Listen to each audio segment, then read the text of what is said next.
Okay.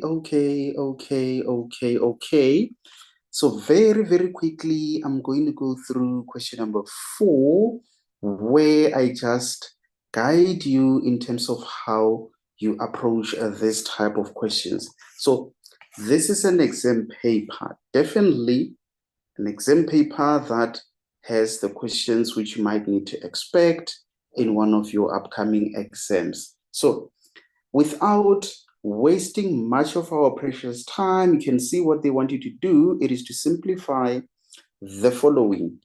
A, you are given an expression. Why am I saying it's an expression? Remember from the introductory lessons, we said an expression is a math problem that does not have an equal sign. And you can see it's allocated 1 mark, which means it's not a complicated thing to do.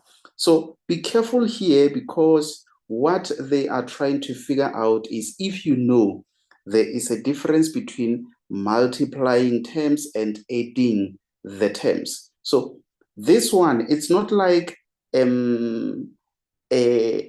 letter to the exponent, something multiplied by that to the that, multiplied by that to the that, where you will see the bases are the same, therefore you add their exponents. You can't do that because in between the terms, we are not multiplying, but we are adding. So think of it as you having k plus k plus k. What do you do with those? I'll leave it to you to do. So B, again, same principle there.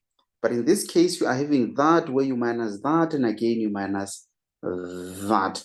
I'll also leave it to you to do. So here for C, now you can see you've got 2 things that are multiplying each other. So when you are having 2 things multiplying each other, what happens to what? So this is what they are trying to test you on.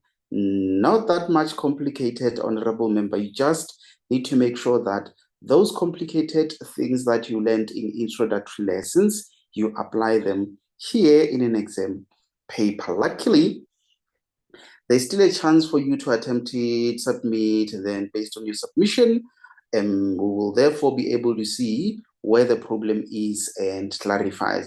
But just be aware that you've already done some more complicated problems than this. So this should be easier to work out. Just don't think that much. You say because it's an exam paper, therefore it should be difficult. Okay, D, you are having a coefficient in a letter being divided by a coefficient in a letter. So I think by now, you do know very well that a number will divide by a number, and then a letter will divide by a letter. If those letters are the same, you know what needs to be done when you divide the letters of the same or the same basis. So,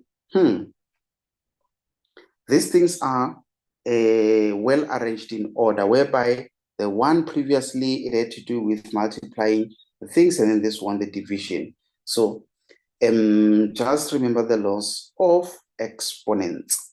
You might need to apply those. E, let's see here, they just want to check if you are able to distinguish between a multiplication sign and an addition sign. Definitely, it's easier to see a minus sign. So you are having things multiplying each other, you are having things adding each other, and you are having things subtracting. So just make sure that you follow the BODMAS. I think that is the tip that I can give you to say, what does BODMAS say? It says you must start with what, and thereafter do what, and thereafter do what. That's what you might need to do here. Most importantly, they did not say solve, but all that you have to do is to simplify, which means you are just rewriting the same thing in its simplest form. No situation where you have to do as if you take something to the other side, and then after taking it to the other side, it has to minus something and all of that, or something of that nature. Just be careful of that part. Let's see. Okay, if you are given some brackets there, I'm pretty much sure that you do know very well by now that when you are having something that has the brackets, all that you might need to do is to remove the brackets since Bodmer starts with letter B, B for the brackets, where you might need to do that by that, that by that, that by that. And once that is done, you might therefore need to work out the like terms and simplify accordingly. So I'm just giving you some hints in terms of how you can approach these questions, but also in case if you have got no idea in terms of where to start, especially based on what I've said just now, rather go back to those introductory sessions and try to see what can be possibly done. Very, very much important when it comes to that part. So now let's see, what else are you having there for G? You are having a fraction where the numerator is 2 terms, denominator is 1 term.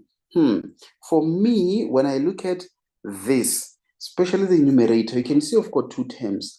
Ask yourself this question, you say, can I take out something as a common factor? Within the first term, do I maybe have something that also exists in the second term?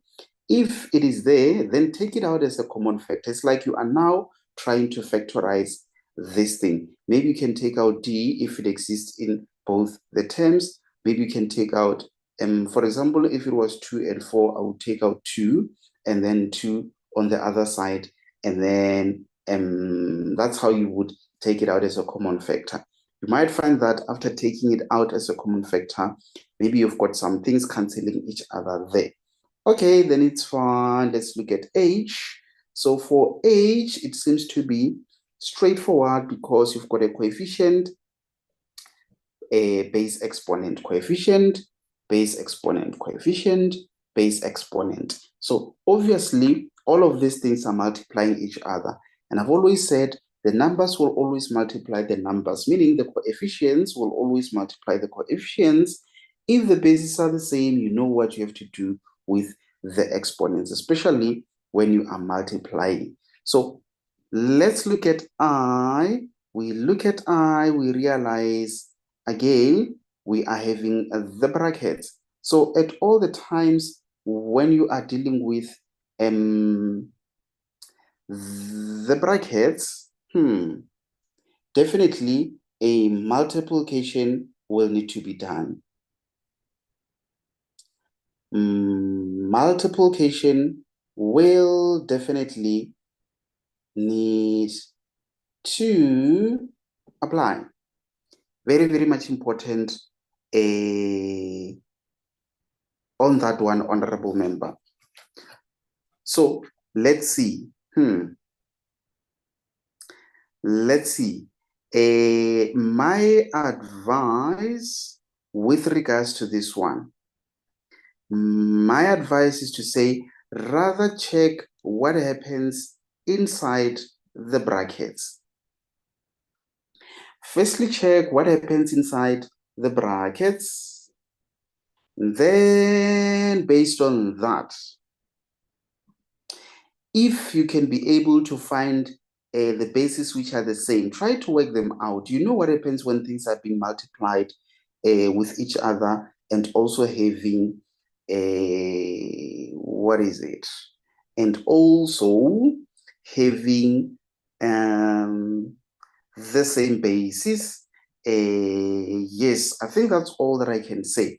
And maybe just to go deep or deeper into this one, you see you are having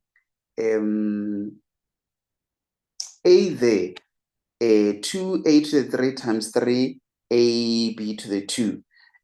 Obviously, the 2 can work out with the 3, a work out with that a, and then b, it remains as it is because you don't have any other b to work it out with. And then the second part, be careful to firstly deal with that exponent. You see that exponent of 2, it must multiply the exponent of each base in there. Just remember that it has to do the letter, it has to do A, it also has to do B. Once you have dealt with it in that way, then you can start multiplying all these bases, the one on this other brackets and that other one on the right side. So I think, yes, do those necessary mistakes and all of that. See how far you can go. And then from there, we will definitely deal with it decisively if necessary. Okay, so now let's get to J. J again. It looks like the same thing because when you look at that J, the numerator is almost the same as I. The only difference is that here you are having it as a fraction. So the denominator is 10p q to the 3. That's what you are having there. 10p q to the 3.